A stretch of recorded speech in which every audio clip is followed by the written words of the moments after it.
நம்ம இந்தியாவுக்கு எப்படி கங்கா, யமுனா, கோதாவரி, சரஸ்வதி, காவேரி இந்த மாதிரி ஆறுகள்லாம் ரொம்ப முக்கியமோ, நம்ம வாழ்க்கைக்கு ஒரு 3 ஆறு ரொம்ப முக்கியம். அதை பத்தி தான் நம்ம இப்ப தெரிஞ்சுக்க போறோம்.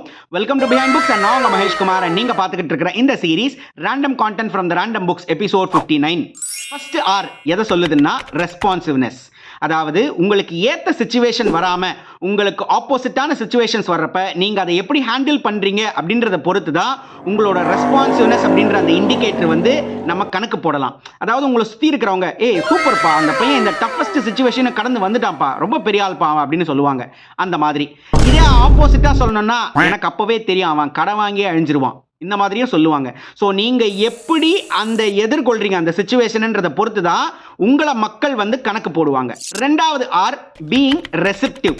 அதாவது யாராவது ஏதாவது நம்மளுக்கு அட்வைஸ் கொடுத்தா, நம்மளுக்கு பிடிச்சவங்க கொடுத்தாலும் பிடிக்காதவங்க கொடுத்தாலும் அட்வைஸ் யார் கொடுத்தாலும் அதை ரெசிப்டிவா நம்ம முதல்ல கேட்க கத்துக்கணும். ஏன்னா அதுல ஏதாவது ஒரு நல்ல விஷயம் இருக்கலாம், நம்ம அதை அப்சர்வ் பண்ணிக்கலாம் இல்லையா, அதனால தான் அப்படி சொல்றாங்க.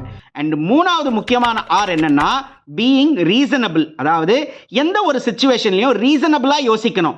நமக்குன்னா ஒரு மாதிரியும் இன்னொருத்தருக்குன்னா இன்னொரு மாதிரியும் யோசிக்க ஆரம்பிச்சோம்னா நமக்கு நண்பர்கள் சேர மாட்டார்கள், நம்மளை நம்புறவங்க யாரும் இருக்க மாட்டாங்க. ஸோ இந்த ஆர் இருந்ததுனாலே, இந்த 3 ஆர்ஸ் இருந்ததுனாலே நம்ம லைஃபை ரொம்ப நல்லாவே ரன் பண்ணலாம் அப்படின்னு நிறைய ஆத்தர்ஸ் வந்து ரிசர்ச் பண்ணி சொல்ல விஷயம் தான். இதை ஒருத்தர் வந்து கிளப் பண்ணி ஒன்னா சேர்த்து சொல்லியிருக்காரு. எனக்கு இது ரொம்ப பிடிச்சிருந்தது, படிச்ச உடனே ரொம்ப பிடிச்சிருந்தது, அதனால நான் உங்களுக்கு இதை ஷேர் பண்றேன்.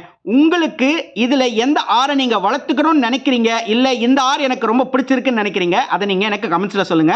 Thank you so much.